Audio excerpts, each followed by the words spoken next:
Hi, everybody. Just getting logged on. Hello, hello. Happy Wednesday. Happy Wednesday. Got a couple things I want to talk to you guys about. And then I'm going to be open for questions. Okay. I'm just letting people get logged on. Bear with me. I know I'm like poking all over the place. Hi, everybody. Happy Wednesday. I don't have my tripod, so we're going to fake it. Okay. I see it. It's over there. I just didn't grab it. My apologies. It's been a crazy week for me. I anticipate it to continue to be a crazy week next week and the week after, and I'm going to explain why and then make sure we're all on the same page, reading the same book. Next Thursday, I believe. Yes, Thursday. I am at the Orange County trade show on the main stage at about 12:30, I think, sometime right after lunch. Doing Property Management 101. If you guys want to come join me, come see me. I'd love to see you and say hello. That's at the Orange County Fairgrounds in Costa Mesa on Thursday, the 19th, next week. So we'll have our Wednesday with Widget, no problem, next week. And then Thursday is the Apartment Association of Orange County's trade show. And then the following Wednesday, I could go live for a bit. I don't know what time I'm on AAGLA's trade show at the Pasadena Convention Center on Wednesday, March 25th. I'd love to see all of you. I don't know that I'm going to be able to go live for Widget's Way because of the trade show on the 25th. So we may change that up a bit and go live on the 26th. I may try to go live from the trade show and show you guys everything that's going on. I just haven't decided yet. If anybody has any input, please let me know because I work for you. All right. I think that is it for my announcements. Also, tomorrow I will be live at AAGLA all day. So if you're in the area, and you want to come in and say hello, I will be there at K-Town from 8:30 to 4:30 tomorrow. Pasadena Trade Show, you are on at 11:30 and we will be there. Okay, thank you. I'm on at 11:30. I had no idea. No, I don't know. I just do what I'm told. Oh, I'm on at 11 to 11:30. Okay, so before lunch. Awesome. What am I talking about? Do we know?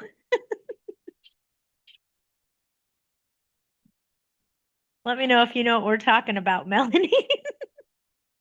They don't tell me. Sometimes and you guys are like, "What did you say, Patty?" Sometimes I go to an event like a trade show or something like that and they're like, "Hey, the speaker is running later. They didn't show up. Can you get up there and talk about bedbugs, lead-based paint? I mean, whatever." Sure, no problem. So I have the capability of flying by the seat of my pants. Honestly, I need about 5 to 8 minutes to prepare because I sit there and make myself notes so that I have what I call talking points. Ha, things to talk about. But yes, okay, I'm on and it's saving your asset. Okay, there you go. One of the things somebody reminded me that I haven't talked about with you guys in quite some time. So if we have new members on here, I want to make sure we're discussing it so people all know different ways to help protect their asset. And since you mentioned that, Melanie, I might as well bring this up. Okay. Um,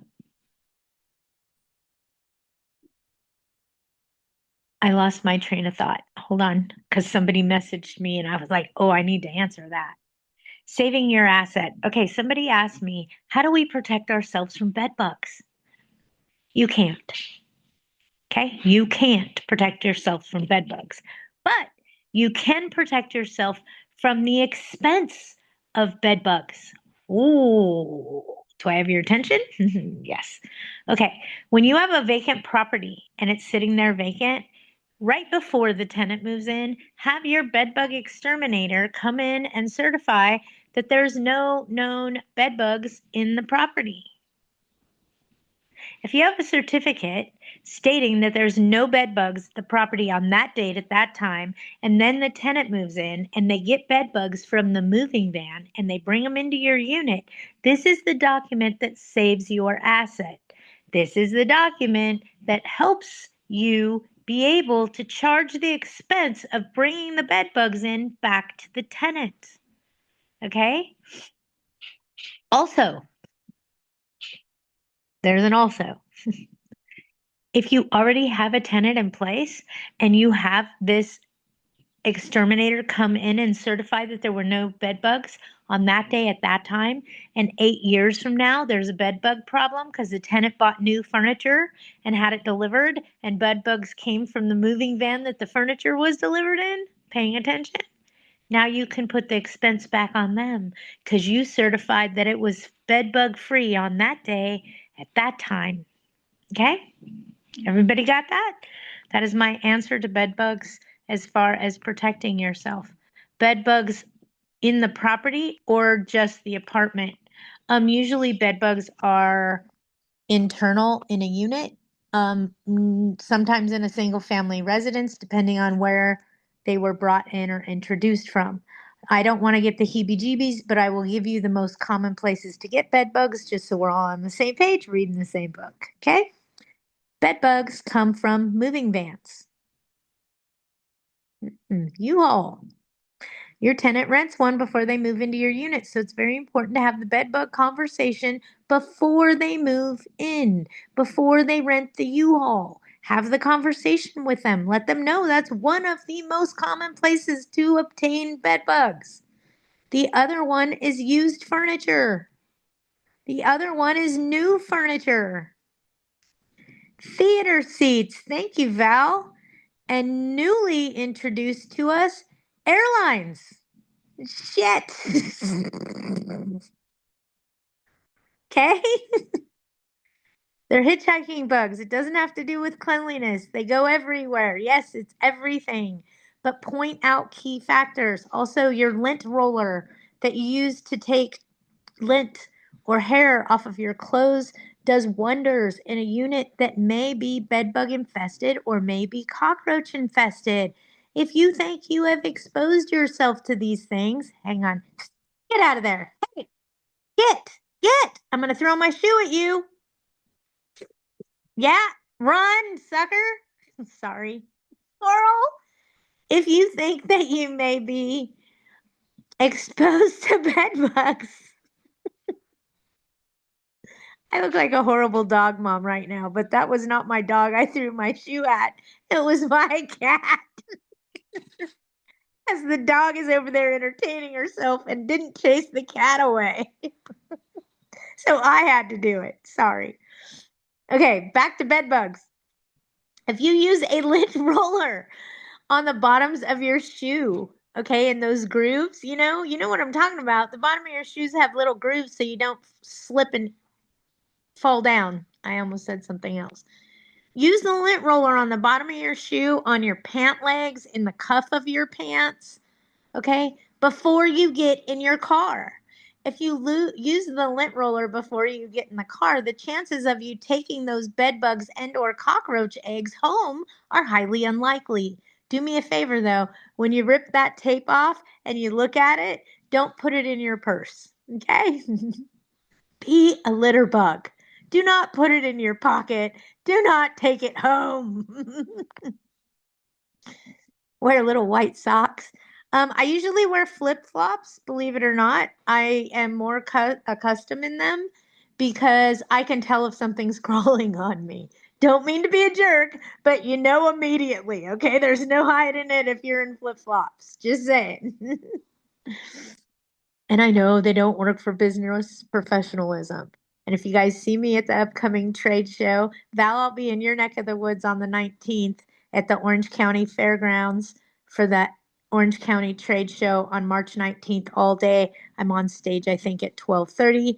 And then I'm on stage at AAGLA's Trade Show at the Pasadena Convention Center on March 25th. Oh, big breath, Patty. At 11 a.m., talking about saving your asset. And here's the next one. On September 23rd, folks, write it down. The Inland Empire is having their first trade show and award ceremony.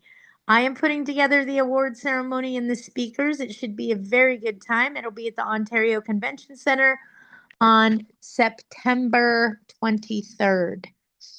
All right, now I've given all my advertisements of where we're going to be. We've talked about bed bugs just because we haven't talked about them in a while.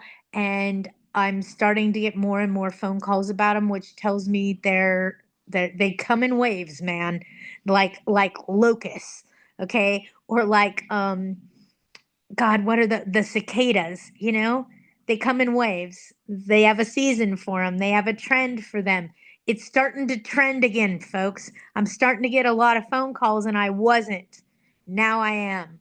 So I'm just talking to you um, to help you prepare for things that might, don't be like, oh, Patty just talked about this. The reason I'm talking about it is I'm seeing a wave of it. It's a trend of it. Carla says, hi, Carla.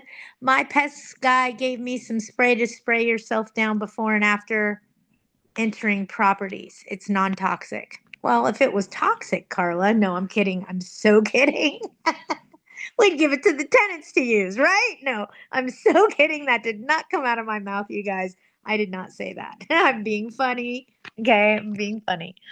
Um, Julia, stop. You guys don't make me laugh. Because you got to remember, I'm just talking to myself right now. I don't see all of you. The sprays are okay. It's great. I always use the lint roller because whatever you don't want stuck to you is now stuck to that tape, and that makes me happy. Ivana, apartments under Larso, the tenants have paid rents late several times already. The tenant were under eviction last year, and I had to refund their late fees they paid. Now they're paying late again for the March rent under threshold and willing to pay late fee. Should I accept the late fee? You can, knowing full well that at a later date you may have to refund it. Why am I telling her this? Late fees are heavily litigated right now. I'll explain. My rent is $3,500. My late fee is 10%. Therefore, my late fee is $350. I use it as a deterrent so that my tenants don't pay the rent late. If I have it as a smaller amount, they usually don't mind paying the late fee and pay the rent whenever they choose to during the month. That doesn't work for me. I want them to pay on time. I charge a higher late fee as a deterrent. Now, my late fee with my bank is only $35. Am I making a secret profit? Yeah, most likely. Am I price gouging? Yeah, most likely, but only if I collect it. So there's different things that you can do to avoid the late fee issue when you go to court or trial. Remove them from your ledger. Handwritten columnar ledger is usually what your legal counsel is looking for. They only want to see rent and rental payments on it and nothing else, most likely. So it's up to you what you want to do. You can accept it knowing at some point you may have to return it. Now everybody's giggling at me. Yeah, judge orders. And I just explained about the late fees. They also will look at it sometimes under Larceau and say it was an illegal rent increase or not fair to the tenant or over what would be the allotted amount. Well, what is the allotted amount? There's no case law regarding this. Watch your P's and Q's. But I'm trying to explain this to you so you understand the why behind it. Why the refund, it moves, your legal counsel advise you to refund them, okay? Probably because you're in Larceau. And they dive into everything in an eviction case. That's why they take so long to process. I mean, they even dive in to see if your unit was registered the entire time you were collecting rent, because if not, they may not owe rent for the months you weren't registered. What? What? They do what? Yeah, they're a little bit psycho, a little bit psycho. Sorry, that's a song from the 80s. She's a little bit psycho. Who sang that? Does anybody know who sang that? That song's gonna be stuck in my head all day. Bum, bum, bum. It was like retro 80s dance music, maybe? Foul. I am not psycho. I am ADHD, okay? And those H's and D's are firing on all cylinders today. I'm just playing. I'm fine. Did you know you have a good voice? Oh, thank you so much. I won't quit my day job. But it is a song, right? You guys, I'm not crazy. She's a little bit psycho, a little bit psycho, or something. I don't know. Don't ask. I do have my voice back on another note. It's not at full capacity. I'm running at about 99%. I notice when I go to scream at something, yeah, is what comes out. It's a horrible noise. Sounds like a goat. But as long as I don't have to scream, we're good. I got my voice back. So thank you guys for bearing with me through that. I can't believe I was sick for an entire month, but it did happen. What are you going to do? Judges are not landlords. Some are. So, and I got a secret to tell you guys. Are you ready for this? Are you ready? Are you ready? Everybody's been complaining about me of find us a new good attorney. Find us a good attorney. Find us a new attorney. Find us a new one. Blah blah blah blah blah blah blah blah blah. Well, I'll tell you this. Fast Eviction Service is under new management. They have I went and met with them yesterday. They have completely revamped their structure and introduced more customer service. So, in the event, and they are now pulling in LA City. So, they're going to relaunch probably at the end of this month under new management. I'm letting you guys know if you used them in the past and you haven't used them in a while because things were a little bit bumpy there. I'm inviting you to give them a second try. They're under new management, and I have to say, I was impressed with what they're doing. They are rocking it. They got the right idea, they built a good foundation, and they got a nice structure holding up the walls.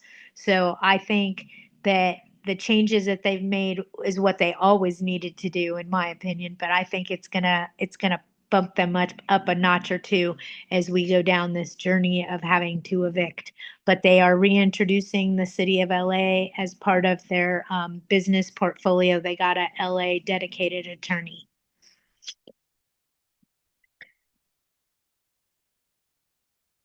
Sweet but Psycho, Ava Max. It is a song. See, you guys, I'm not crazy. Well, I am crazy, but hey.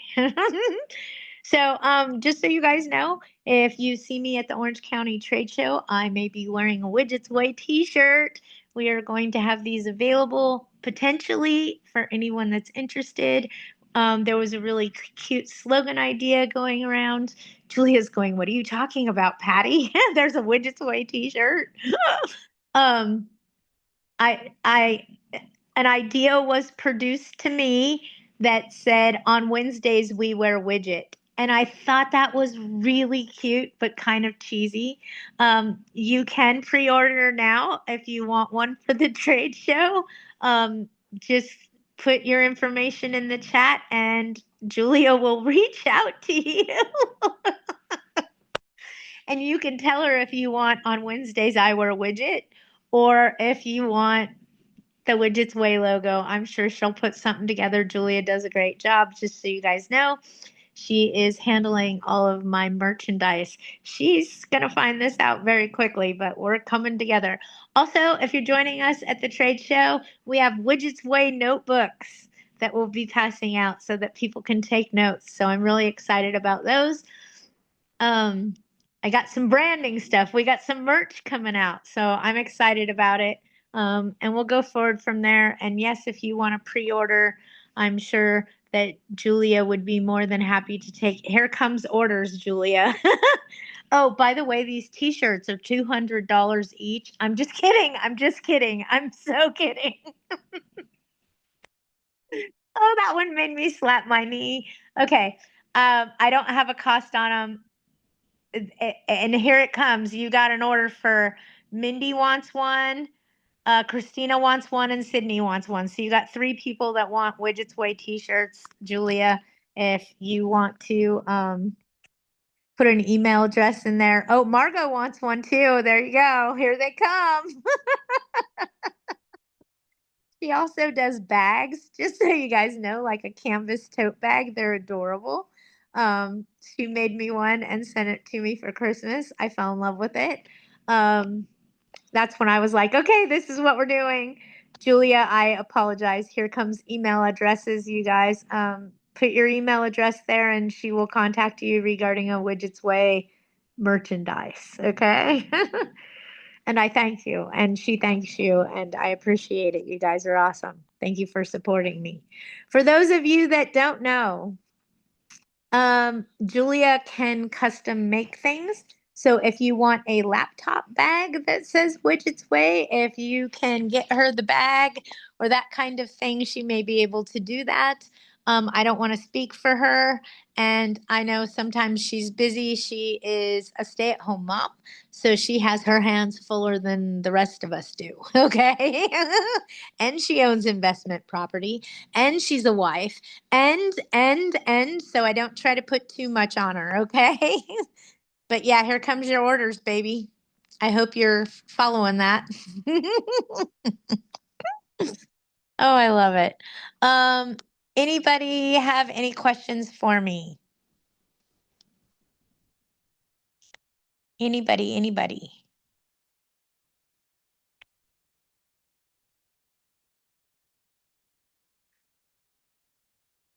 Julia's on it. Okay, she's going to email people and check into the bags for you. So she's on it, you guys. But help me, okay? Let her finish my order first, please. I need it for the trade show. I'm just asking.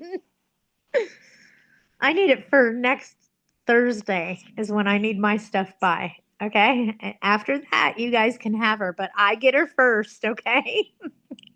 I get her first. She does an amazing job. I was dumbfounded when I opened my Christmas present. Let me tell you, she not only screen printed the bag with my logo, the canvas bag. I love it. It's out in my car. I'd go grab it for you. But she also screen printed the tissue paper, the little tag, like, like a sales tag where it would have it all had my logo on it. She is amazing. She does an amazing job. I am tooting her horn. She is into details. I'm telling you, if you want somebody that is into the details, she's into it.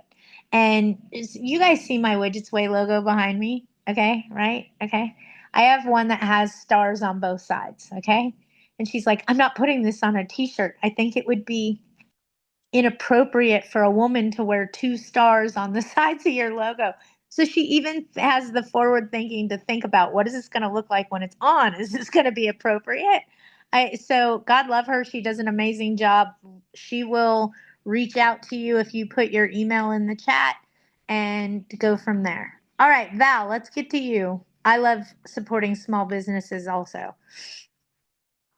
A very young couple wanting to rent. I'm thinking of asking a parent to be a guarantor.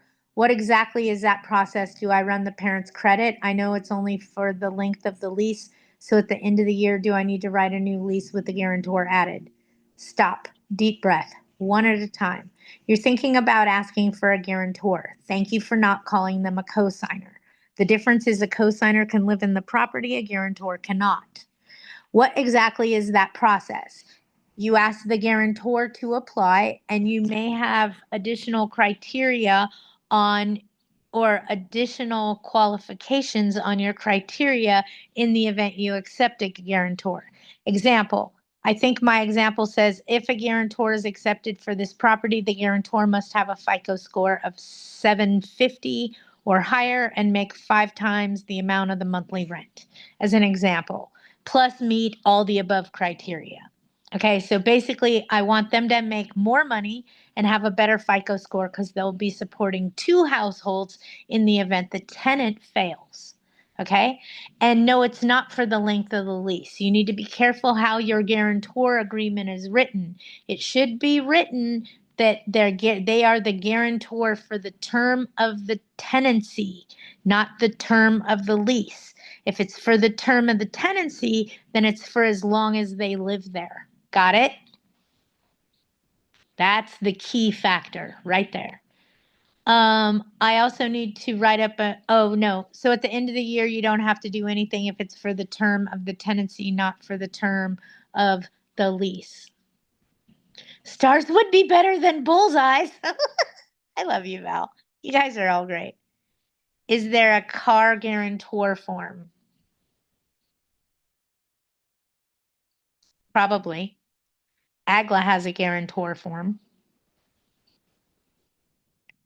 CAA has a guarantor form, but it says for the term of the lease, not the term of the tenancy.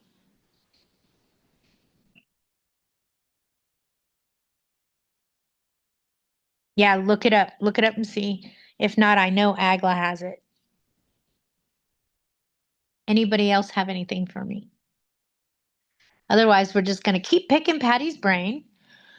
See how we just kind of nutshelled Widget's way into 30 minutes? Remember that, okay? I may start condensing our 1 hour lunch into 30 minutes because it seems like we really do get to all the key factors we needed to talk about in that 30 minutes. So I may be making some changes in the near future with our lunch hour on Wednesdays and how we do things. That's all. That's all. I hear somebody out there trying to ask me, what do you got?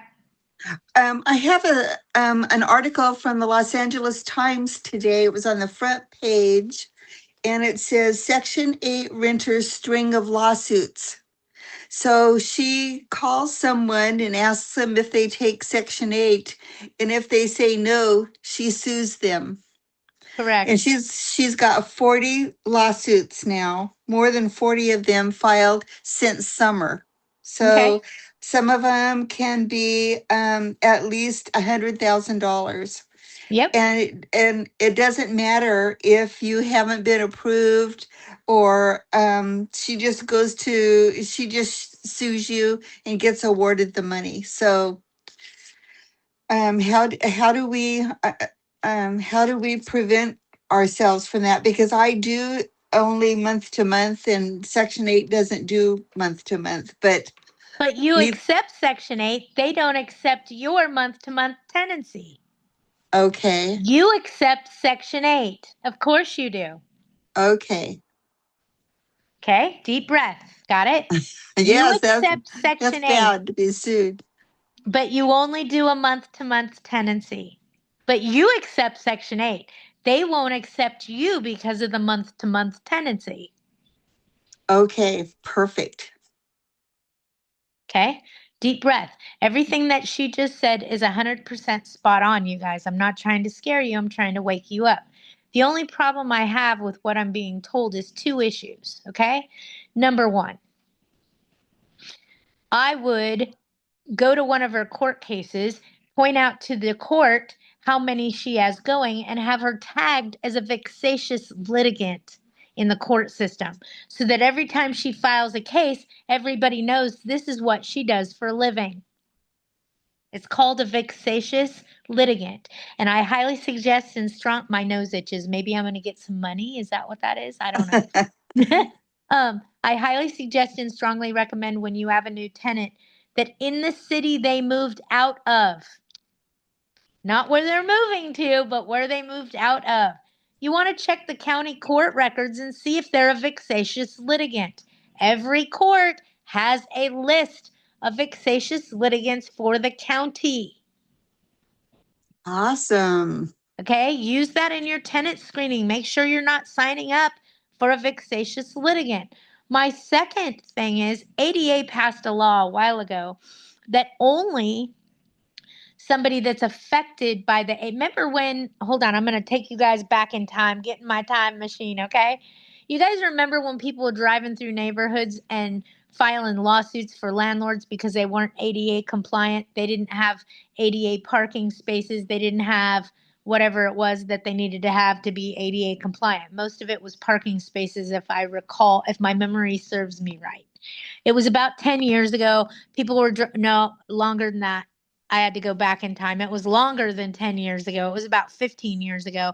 And people were driving through parking lots, apartment communities, commercial buildings. And if they didn't have the appropriate number of handicap spots, they were filing lawsuit against the owner for discrimination. They then passed a law saying that you had to be directly affected by that because people were filing lawsuits that weren't even disabled. Okay? So they made it a law that the person filing the lawsuit has to be disabled. They have to be directly affected by that parking space not being available for them, or that handicap ramp not being available for them, and them having a need. Ah, so now my question becomes, this person that's blanketly calling and becoming a vexatious litigant by filing all these lawsuits, are they receiving Section 8 vouchers? Because if they're not a victim of the crime. Yes, Ah, she has been for like 12 years or okay. something. How can you be on Section 8 and have all this freaking money coming in from all these lawsuits? Okay, I smell caca. Something don't smell right somewhere. And that's just me talking to you. Because did they just give somebody else the idea to go do this to landlords? It's bullshit. Probably. It's bullshit. Okay, sorry. I can say things like that. Um, and then they put it on the front page of the newspaper thinking that the gimme gimmies won't go, oh, look, I got an idea.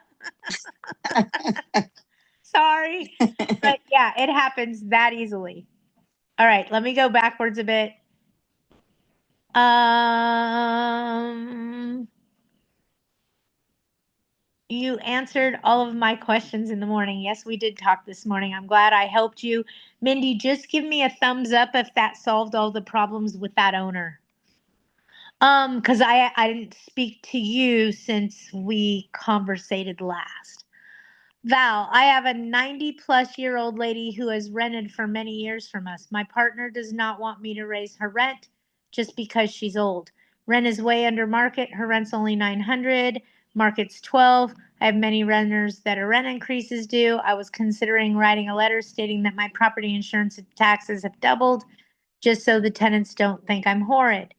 Then I think of waiting another month or so until this war is over, just wanting to be kind of, sort of, but not a doormat. Okay, so here's me talking to you guys. Pay attention. If I want to raise my tenant's rent $100 and the law says that I could raise it, and I'm just throwing numbers out there, 600. Okay, and I'm like, I don't want to do that. I only want $100 increase. That's $1,200 over the course of the year. That's a good number for me. I am going to raise that tenant's rent $150. Okay? That's how much I'm going to raise their rent. And when they call me to complain about how they can't afford that, I am then going to explain to them at that point how my costs have gone up exponentially, but I also understand that they may have not had an increase in their income. So I can be understanding as well, and I can go ahead and change that to $100 increase and remove $50 as a courtesy. So I'll serve you a new 30-day notice of rent increase, but now it's going to be for $100.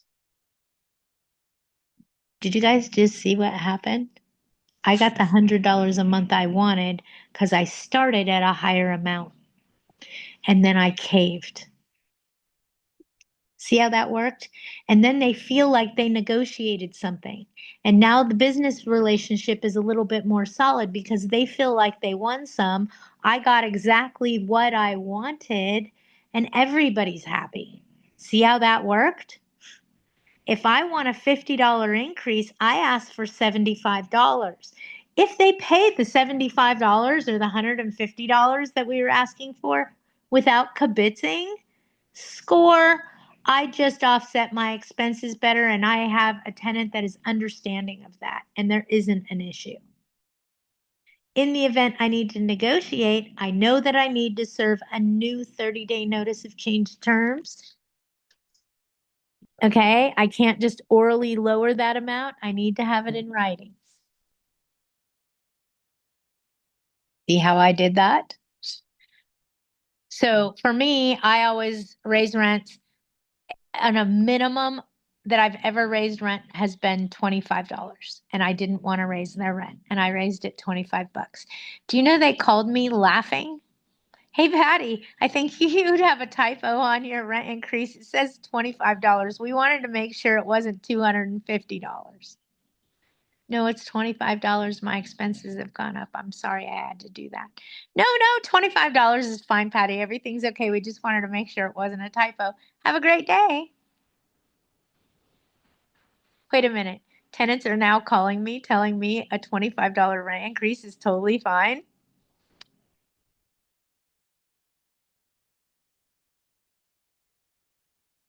And here comes Julia with her 2 cents. Then let them put the house on the market in the middle of April. They're fools. Maybe by then they'll see how much softer it gets. Unfortunately, we can lead them to water, but we can't make them drink it. To avoid calls and complaints, I put in their rental increase letter what current market is and how far below market value they are. I'm open to negotiations too to avoid a vacancy, or I offer an upgrade to my property. Everybody paying attention? Because those are all things that come from corporate America. That's what corporate America does. Sometimes they offer an upgrade like, I'll get you a new refrigerator. You guys have to do that anyway. Sorry. My standard letter usually says the market rent since most of my long-term renters are under market. There you go. It's a good tool to have in your arsenal. I always ask for more of an increase than I want so that I have room to negotiate because the majority of my tenants try to negotiate. So because I know that that's what they're going to do, I start high, kind of like a yard sale.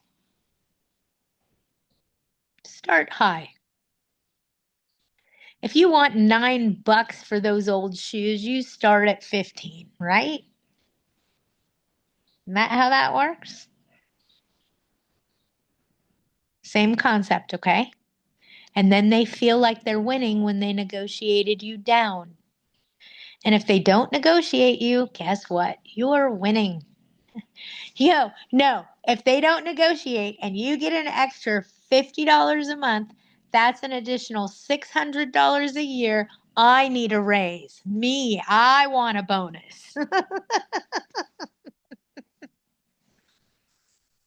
Being funny, you guys.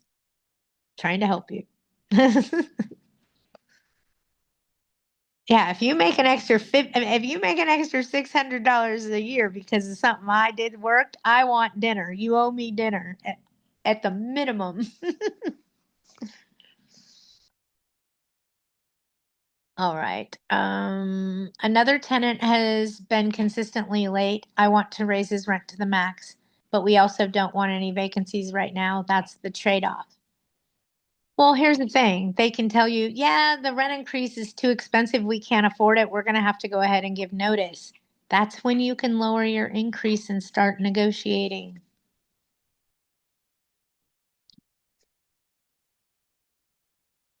Okay?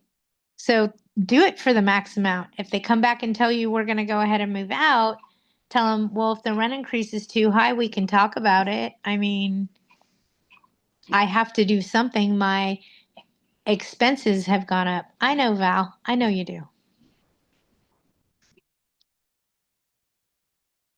Patty, I have a question, a quick Oh, question. yeah, go ahead, David. Look, sometimes when you do a rent increase, they get upset and they just leave. And sometimes they're very good tenants. You feel bad about what happened. Do you see it's sometimes better to invite them to your office and talk to them about your situation and then talk about rent increase, or just try them the change of tenancy form for renting? Well, let's talk about what happens when you raise the rent. Okay? one of the first things that happens is they tell you about all the repairs that need to be done. They go hand in hand together, right? You tell them the rent's going up $200 and they tell you the doorbell doesn't work, that this is broken and that that's broken. And it's kind of like when they pay the rent, they do the same thing. We're there all month as property managers, but they forget. And sometimes they remember when they're writing that check or paying us the rent money in the office. So that's when they tell us about what's broken. Okay? It also happens on a rent increase. They go hand in hand together. So be prepared for it. Be ready for that. Oh, thank you for bringing to my attention that you had repairs. Might I remind you that I'm available all month for you to notify me of repairs? But thank you for telling me about these. We'll get them addressed immediately. Because if you're asking for a rent increase, you better fix what they're asking for unless it's cosmetic. Ah, that was the key. Unless it's cosmetic. But I agree with you, David. They do. They sometimes it creates an argument. Would I meet with them in person? If you have multiple properties on a fair housing level, if you do that for one, you have to do it for all. You're also creating a face-to-face argument. So if you're inexperienced with conflict resolution and how to do this, I wouldn't invite to have it happen face-to-face because you don't want to face plant. But if you're experienced, you're a good talker, you think quickly on your feet, by all means, I would have a conversation with them. Okay. But I wouldn't invite you to do that unless you were very word savvy. Okay. I see something else coming through. A different tenant, I'm going for the max. She let a drippy sink totally ruin the floor. It was over $5,000 to fix and make her a new bathroom. She's also the hoarder. So I would be happy if she left, but I am aware this is partially my fault for not doing annual inspections. I got no words, and I completely agree. And don't beat yourself up too badly. Um, there's a saying we've all heard. It says,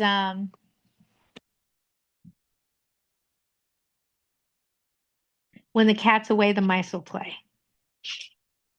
Absentee owners live out of state and the tenants go rampant with vehicles parked in the front yard because they know the owner lives out of state. Owner hires us as a property management company to step in and clean it up.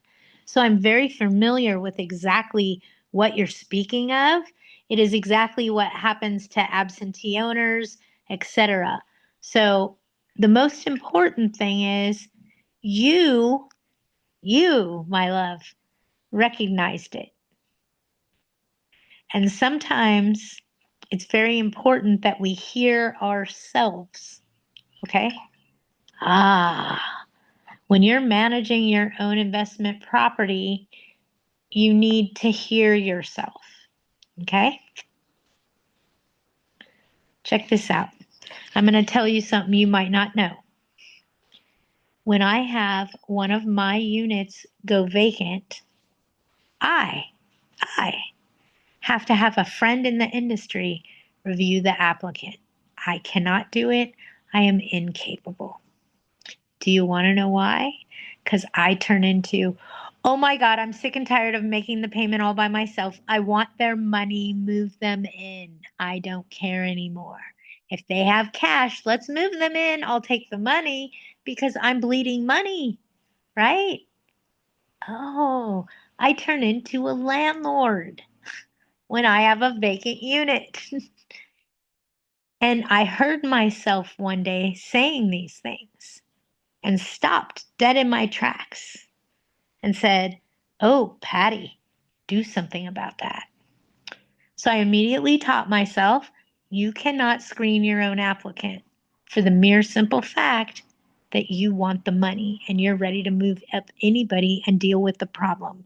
And that is not a good business practice, but it's a problem I have. I can handle every other aspect. Trust me, I don't have an issue. Fire in the house, flood in the house, all kinds of stuff. Not a problem.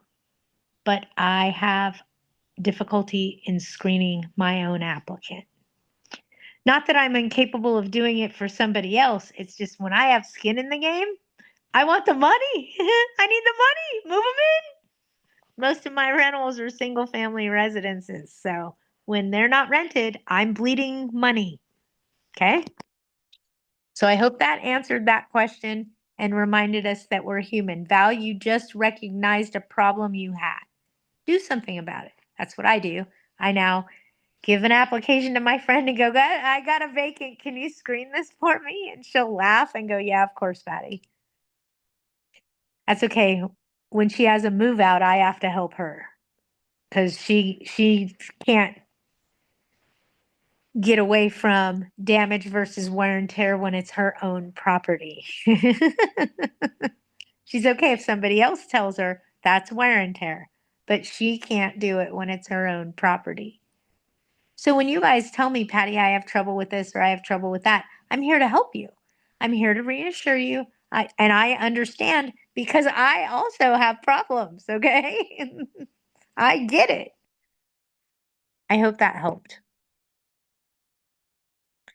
Don't beat yourself up, Val. You heard yourself. You're going to do it different next time. You're going to do it different in the future, right? Okay. Very important. Very important we learn from these mistakes and don't add to them and don't let history repeat itself and get off the damn merry-go-round. Nobody wants to listen to that circus music for that long. All right. Anybody else have anything? Otherwise, I am going to get off of here for the day.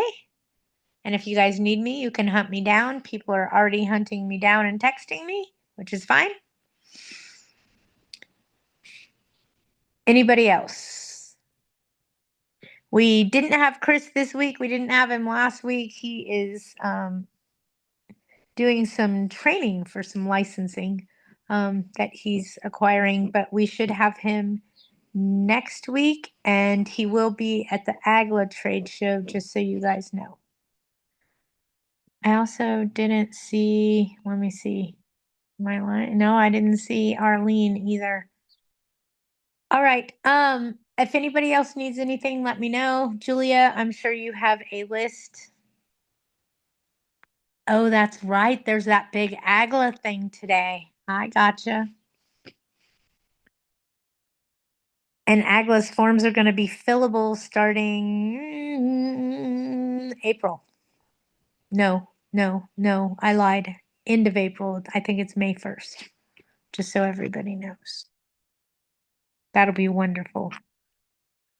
You guys will love me when you have to do your 3 days and it takes you less than 30 seconds.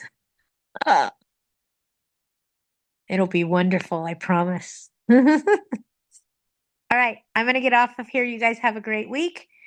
I will see you next week on Wednesday with Widget. And then on Thursday next week, the 19th, Orange County Fairgrounds. I will be there. It is the Orange County Trade Show in Costa Mesa. It is free to attend. I encourage all of you to go. Have a great week. Bye, everybody.